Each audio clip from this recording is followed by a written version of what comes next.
how do you schedule all that? Because I mean, that is a lot of yards to be Yeah. cutting. What Yeah. does that schedule look like? Oh, yeah. Route density, my guy. Route density is your friend. I'm telling you. All right, guys, welcome back to Teen Turf Talk.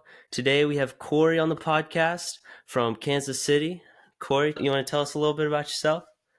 Yeah, I'm Corey Powell, owner of Powell's Lawn Care and Landscaping. Um, Based out of Kansas City, Missouri. Let me see. Well, been doing this full time since 2017, and I really started at 2013. Like I said, went full time since 2017. So I've been in the game for quite a while. So Yeah, that's awesome. So what inspired you to start there in 2013? I didn't want to go to college. Oh, gotcha. College, yeah, college wasn't for me. I mean, I can make good grades in school, but college was just I don't feel like going back to school and doing any more school. So, and I love being outside. So that was a plus about it too. And I was like, you know what? Become an entrepreneur, cut some grass, and move on from there. Yeah. So when you started in 2013, what was the most difficult part about changing to going full time in 2017, you said? Maybe not being too confident in myself. I think that's the most difficult part. Because I would say it really wasn't too difficult transitioning from a job to going full time because I was still living with my parents at the time. Gotcha. So and then that next year I got married in 2018. So it was still I still had like just a little bit of coverage, still living under my parents, Yeah. pay rent every month, but I was still making enough to where that was all covered. So it really wasn't too difficult to transition from going full time on Okay. a job. Yeah, that's awesome. So when you transitioned to full time, well, first off, how many customers did you start with there in 2013? And then how many did you have when you went full time in 2017? Oh, 2013, I believe I had about I'm correct. I think about 5 customers in 2013. Okay. Five. And then when I transitioned to full time, it was about 45 Yeah, in that's nice. 2017. And what about So now? now I'm sitting at 90. 90. Wow. So are those mostly weekly or biweekly? It's a mixture, but I would say about about 60% weekly, 40% bi-weekly. Okay. That's awesome. Yeah, so what do you think? Is it just you cutting all those or do you have a somebody else helping you? Currently, yes, yes. Currently, I am cutting by myself. Like last summer, I did have some help though, Okay. but So then next season, I'm gonna hire somebody. that's awesome. So how do you schedule all that? Because I mean that is a lot of yards to be Yeah, cutting. What yeah. does that schedule look like? It is it's so it is Monday through Friday. Um, my Mondays is I'm in one city. I'm doing about between 18 and 20. Tuesdays, literally every other Tuesday is heavy and light. So one Tuesday, I'm in one city. And actually, no, I'm in the same city every Tuesday. But since it has mostly bi-weekly, one Tuesday is heavier than the other Tuesday. So one Tuesday, I'm hitting about 18, right?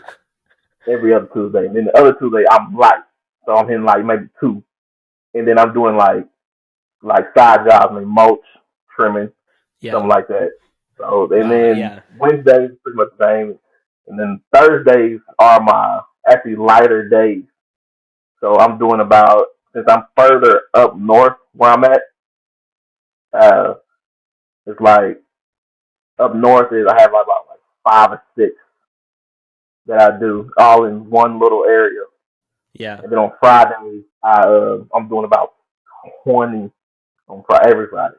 Wow.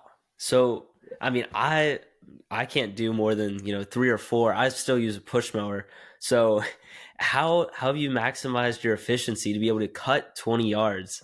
I mean, that is wild to be able to cut 20 yards in a day.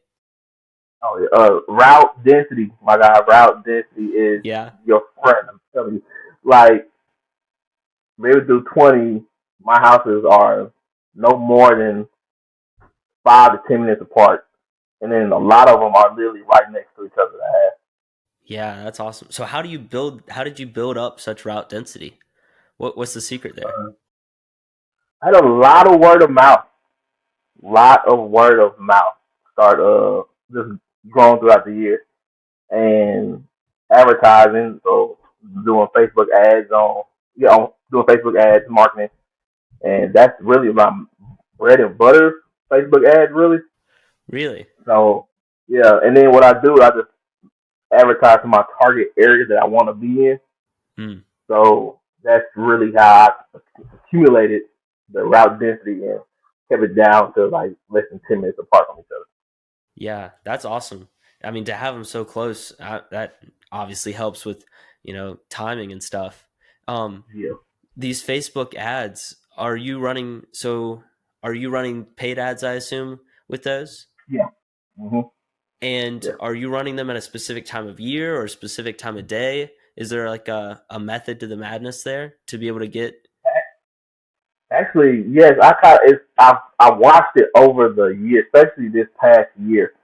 I noticed that a lot of customers were reaching out from Thursday to Sunday, and I Interesting. noticed that's when a lot I'll tell my wife. I know I'm assuming that's when it's close to the weekend when a lot of people start shopping for like lawn care providers. That way they can give them a call and get some service around that time. So I'm getting a lot of calls from Thursday to Sunday. So I was like, okay, let me start advertising from Thursday to Sunday and put the post out there at like 10:30 in the morning, and then let it run from Thursday to Sunday. That's awesome. So, have you noticed that in all of your different cities? How many different cities are you in? I think I'm There's about 5 different cities right now. So, have you noticed that in all 5 cities? Yeah, Wow, that's definitely. I've never heard of anything like that, but that's definitely a very good observation and very useful for advertising. yeah, yeah, yeah. Hey guys, just wanted to thank y'all for watching this far. If you haven't already, go ahead and subscribe.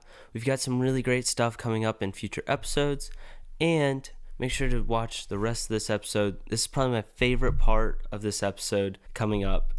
There's some really funny moments, and you'll definitely, I hope you laugh as well.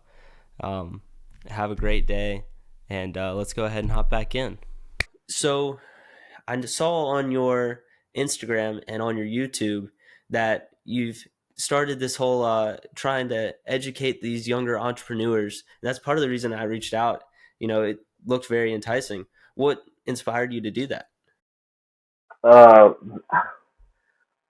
I think a lot of people in a lot of people that are outside that look outside of our industry that are not in our industry. They like to look down on our industry for like, oh, you just cut grass. You don't make a bunch of money. Like, I'm like that's a lie. That's a lie.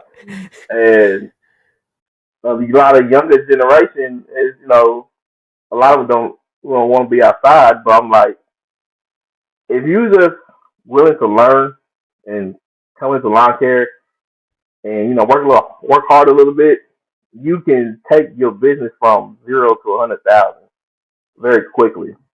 Yeah. And I want to let the younger generation know like this, you are able to make money in this field and make very good money at that. Oh yeah. So Oh yeah. yeah, So yeah, there's definitely a lot more money than people realize. It's very challenging.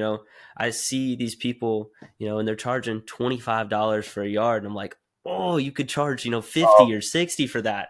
I'm like, and yeah, they're out there with just grinding away for 2 hours or an hour, and then they're only getting $25. I'm like, you can be making so hmm much more. hmm yeah. And see, that's where numbers comes in, and like a lot of people don't don't know their numbers. So and once you educate your numbers and knowing that, and know your worth, oh yeah, you start charging 45, 50, 60, like plus, and you start actually seeing that profit coming in. Oh yeah. Oh yeah. So, what are some of those numbers that you should, know about when you're setting your price? What are some of the things that Oh, you look at? Some of the factors? know my numbers. Okay, so this is what I get this question a lot on TikTok, Instagram. Um, what I tell people, I was like, look at your guy who is charging the lowest in your area, and the guy that's charging the highest in your area, and then give yourself that middle price. Because the thing is, you're not losing money, but you're also not the highest either, to where you won't get clientele unless you want to stick in a specific in a specific subdivision, plus green, where you can, weekly charge $50+ a week, right? And that way you charge that middle price, you still have room to adjust your price and every year and then go up, compared to you here at lower, you're losing money at the same time. But that middle section, you can go up in price at the same time, still make a profit. Yeah, that's awesome. So, are you looking at that on Facebook, or how are you finding their prices? Oh, a lot Facebook Marketplace. A lot of guys in my area, they advertise, they put their prices out there on Facebook Market. So I'm seeing guys that start at $20, $35, $50.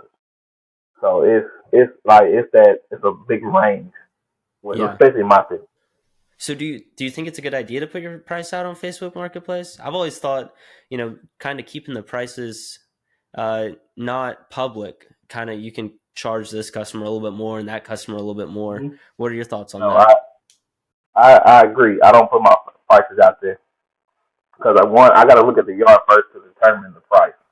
Yeah, So absolutely. especially if I get a call about an overgrown yard, but they see my price on Facebook and they thinking that's gonna be that price. I'm like, no, and just save the headache and the trouble. I'm not giving you my price at all until I see the property. Yeah. Yeah, absolutely. Do you go out there and walk the property for each quote, or are you on a online quote thing? I'm kind of Um, on the fence on those. oh yeah, no, I go look at the property every time, because the thing is, you don't know what you're gonna miss, and you don't know if it's overgrown. The client, look at it. You can be on the phone with the client. They could lie. It's like, it's only like to my ankle, when in reality it's to your knee. Like, oh, it's only been like a few weeks, when it's really been a month. Yeah. So Okay. I always go to that property. That's a must. Yeah. So on those overgrown lawns, I know we have Bermuda grass, so when it gets super thick, it's a nightmare when it gets overgrown. Hmm. So Hmm. how do you price those out as compared to your normal yards that you do weekly or biweekly? Now, me personally, I no longer do overgrown yards. I don't. But when I Really? did, I charged about triple my price.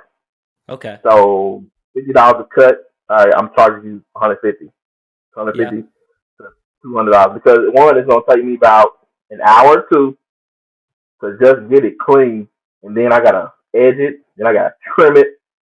Like, that's time. That's time where I could have been doing 2 to 3 other yards, but I'm focused on your yard because Yeah. you let it get overgrown. Yeah. So, So you said you didn't do those anymore. What kind of led you out of that? just just the keep my equipment, just safety of my equipment. Because I tell guys a lot on TikTok, we spend too much money on this equipment that's $10,000 to $20,000 each piece of equipment, and then you go to an overgrown yard, you don't know what's in the yard. Even you can walk the property as much as you can, but you can always miss something. So, like, okay, I'll tell you a story. I went and cut this one property on the corner for a client they called. It's a little overgrown, wasn't too bad. But at this time, I'm using uh, my commercial JD 36 walk behind. and I'm mowing. Probably it's the where it's on the corner, so there's a ditch. There's a ditch on the corner, and it's a little bit overgrown. I'm like, not too bad. So I'm going, I'm going. Next thing you know, I hear a bow, bow. I was like, what in the world is this? I hit a manhole cover with my blade, manhole Ooh. cover, and I mean, it tore up my blade. It threw my blades out of alignment. So after that, once I hit it, the blade is hitting, so like pop, pop, pop, pop, pop, pop, pop, pop. I'm like, what in the world? I was like, dude, the blade is hitting. And one, I couldn't see it because the grass was covering the manhole cover. I was like, what? I was like, nope, I'm done. Nope, I'm done. Not again. Not again. Nope. Yeah, I haven't hit a manhole cover for sure, but I've definitely hit some stuff. Certain like small tennis balls or stuff that gets stuck in the grass and you can't see it Yeah. until you're literally on top of it. Um, Yeah. and there, then you have the rocks with those overgrown lawns where there's Oh. just like the rocks all over the place. And I try to pick them Mhm. up sometimes, but it's like I can't pick up pebbles for 30 minutes out here. Correct. Correct.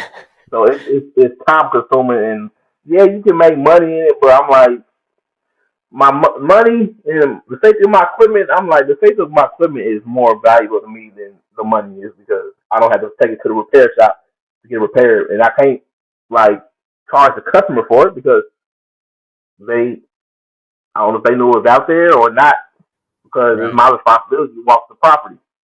Yeah. So Yeah. So what are some other ways you take care of your equipment, besides not hitting manhole covers? oh, do regular maintenance, just keeping the oil change, keeping the gas clean, keeping blades sharp. I got this ghetto setup in my garage where I have to use like this anchor to hold my blades on the side of my trailer, so that way I can actually like not hold my blades, I can sharpen my blades and keep them sharp while on the edge of my trailer. And like that's one way I keep my blades sharp. I really gotta buy those like those I think those RGB 6 6 12. I don't know how to say it, but like those blade sharpeners, the real expensive ones. Yeah. I gotta buy one of those. But Yeah. other than that, keeping the filters changed in the backpack blowers, trimmers. Um, keeping I ain't gotta worry about tires. I got wheels, so Say that again. other You than have that, what do you what kind of tires do you have? You said oh, wheels. what are those? Oh, they're wheels are airless tires. So Interesting. they're like, let me see if I can find a picture right quick. Like, okay, all right, I think you did a interview with Stripe Life. Yeah, yeah. Have you seen his recent post Yeah, when he's the hustling? tires that have the they Mm-hmm. look like bike tires almost. Yeah, Kind of. those are wheels. Yeah. Yeah, that's I saw those. I was very interested because I know it's a huge problem with zero turns and stand-ons. If your tire pressure gets a little low, then you start scalping Mm-hmm. all the yards. So I thought Mm-hmm. that was pretty interesting. Have you what kind of things have you seen with those? Oh, love them. I think I bought the wheels off Facebook Market about what was that? I think about 4 years ago. I think about four. Yeah, I think about it was 3 or 4 years ago. I bought them off Facebook Market, and they just now starting to show wear. Just now Wow. starting to show wear because the life expectancy of a tire and a twill is two completely different. Because like a regular tire, rubber tire, I think the life expectancy is maybe a season and a half, Really? and then with wheels, they can last up to like 5 years. That's wild. Yeah, I mean, Yeah, 5 years cutting 90 yards it's crazy how they can last that long. yeah. That's insane. I mean, have you had anything that could even get remotely close to damaging them? No, not really. Like I've had a client. They got a one of my clients. They got a new fence built, everything, and I guess the contractors they left like this little piece of wood had like 3, 4 nails sticking out of it. I didn't see it. I ran over it, and I'm sitting here jumping up and down on my quill. I'm like, what's going on here? So I'm looking at the side of my quill. It's this that big old little piece of wood. Definitely not just sticking in the tire. Nothing didn't damage it. Nothing. Wow. Just kept it Yeah, moving. I just pulled it out. that's awesome. So plug for Queels. Those sounds awesome. Yeah. Yeah. Wow. The I definitely see many people with air filters. You were talking about air filters. It sounded like you did a lot of your air filters and oil changes at your house, uh, Oh yeah, with yeah. I not do a taking lot of that to a maintenance shop myself. or something. Yeah, Mm-hmm. yeah, and I definitely see a lot of teenagers, especially, that don't take care of their mowers and beat them into the ground, never change the air filter, and you just hear them and they're just like wah, wah, wah, wah, wah, never sound quite right. And Mm-hmm. I think that's a good lesson for the vast spectrum of teenagers, especially, and people starting out in lawn care. You got to keep up with your equipment. I mean, it's definitely going to cost you more down the road to replace your equipment than just to, keep it up, uh, keep it up, and to keep the maintenance up. Oh, definitely agree. As I tell a lot of people, if you take care of your equipment, it will take care of you. So like right now, my John Deere is sitting at 2,100 hours right now. I believe. Yeah, Yeah, 2,100 hours right now, and still going strong. that's awesome. Yeah, I saw on your page that you were a huge John Deere advocate. Why is that? Oh, oh yeah, reliability and just the quality of John Deere. Like I ain't gonna lie, I was contemplating on switching different brands for the longest, the different brands, and really what set it in stone for me to just stick with John Deere was when I went to Equip Expo. Did you go to Equip Expo? I did not know. Oh, you gotta go. It's so fun. You gotta go. Yeah, but it was at Equip Expo. I was talking to one of the guys. Um, uh, one of my personal connects at John Deere. I was talking to him, and it was like we just hit it off, and I was like, you know what? I don't know why I'm even tripping about going to different brands. I'm gonna stick with John Deere. They have that machine has literally break, never really gave me major issues at all, none at all. And I bought that machine 4 years ago, Yeah, and I would say the only thing will be I changed the starter, and then I had to change the relay, and that was it. That was that's all. awesome. Yeah, Yeah. 4 years with the same mower, and the quills on there, and just keep rolling. Oh yeah. Yeah. So that's So a after you basically destroyed your blades on after hitting the manhole cover, I assumed did you replace all those blades? oh yeah, yeah. That was it. So I had to. how often do you normally replace those blades? Um, during the heavy growth season, ooh, I change blades. I rotate blades about every 3 days or so. Every 3 days. Yeah. Wow. Yeah, that's a lot. So are you sharpening them every day and then every third day or fourth day changing them So out? what I do, I sharp pretty much all of them at once. So I take about an hour or two, sharpen them all at once, and then I have a set pretty much almost for every week. Cause I think I got about 10 sets of blades. So sharpen all 10 sets. That'll last me at least a good month or two, month and a half. So that way Wow, I'm not 10 sets of sharpening them. blades. Yeah, that way I'm not sharpening them every week. I already got them sharpened, and I'll just throw them on and keep it pushing. Yeah, that's awesome. Yeah, 10 sets of blades. That's crazy. I I've got one set of blades, so just to even like think about having 10 sets of blades and sharpening 10 sets, that's wild. Oh yeah, yeah. Cause like on the John Deere, it's a 52-inch deck. It comes with 3 blades. Yep. So and then like the 36-inch comes with 2 sets of blades.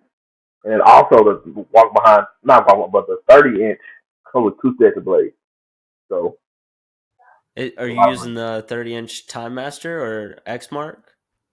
I actually upgraded to the X Mark 30-inch. I sold my Time Master a couple years ago. Yeah. Yeah, Do you actually, like I the X use Mark it. better? Oh yeah, oh yeah, way better. Heavy duty. It's heavier than the Time Master for sure, but the cut quality is way better. And I literally use it on one. I use it on 1 yard, and that's a yard that has a hill. That's and it's really a like a Oh yeah. decline, just like this. And I Yeah. can't put the big mower on it. Can't put the because it's too dangerous. Because I'll literally like just go flying down. So Yeah, I have a Time Master right now, and I'm looking to also upgrade to an X Mark. oh, The Time Master doesn't have a lot of the power to get through some of the thicker grass, mhm. and I've burnt a couple of uh, the main drive belt. You know, Oh when the blades aren't spinning, it's just sitting there burning through it. I yeah. burnt through one of those Oh, this past summer, so um, I'm thinking about getting the X Mark, and that's good to hear that you like it. oh yeah, it's great. It's a great investment. Great investment. Yeah. Yeah. Yeah, that's awesome. Well, um, I'm about out of questions. Maybe one last question. All right. If you could give one piece of advice to your younger self back when you started in 2013, what would that advice be? I would say advertise more. That's Okay. I think that's the advice I would give myself because I think I would be farther than where I am now if I advertise a lot more back in 2013 compared to now. Like, yeah, and then take care of my equipment too because I was young and like I wasn't doing oil changes as often as I do now. And pretty much, like I think, guy, like the more I just put a post out there about my first commercial, walk behind John Deere. It just got decommissioned literally last month because it was they no longer made the mower, so all the parts on there they no longer produce. And the mechanic was telling me he was like, yeah, he said, and the thing is, no, he said that yeah, no parts is available for this mower because I had the muffler was hanging off of the mower, so it was every time I turn it on, it would sound like a dirt bike, like a super Jeez. loud dirt bike every time I'm mowing. So, but that mower was 27 years old, so same age as me. 27 years. Yeah, Wow. so that's one reason. Another reason why I stick with That, John Deere. Like yeah, it was yeah. that's But yeah, great evidence for John Deere there. Um, yeah, so advertise more and take care of your equipment. yeah. Two great pieces of advice there. So where can people find you if they're interested in following you more? Instagram is Pals Lawn Care. TikTok is Pals Lawn Care. That's really the two main ones I'm on. So, Awesome. Good stuff. Well, thank you very much for being on the podcast. Is there anything else you'd like to talk about? uh, only thing I think of is like another piece of advice to the young guys is communicate, integrity, and provide good quality work to your clients, and you'll have clients forever. Like that's really all That's they're looking awesome. for. Is people who show up, Yeah, do good work, and consistent on a consistent basis. that's perfect. Thank you. That's great advice. Thank you very much. Thank you for being on the podcast. Thank you And for inviting me. Yeah, I hope maybe we can come on again. It was definitely great talking with you. Very fun conversation. Thank you, sir. This is actually my first podcast ever. So Really? yes, I was actually very excited to come on here. Excited and nervous at the same time. So No, you did great. That was awesome. That was awesome.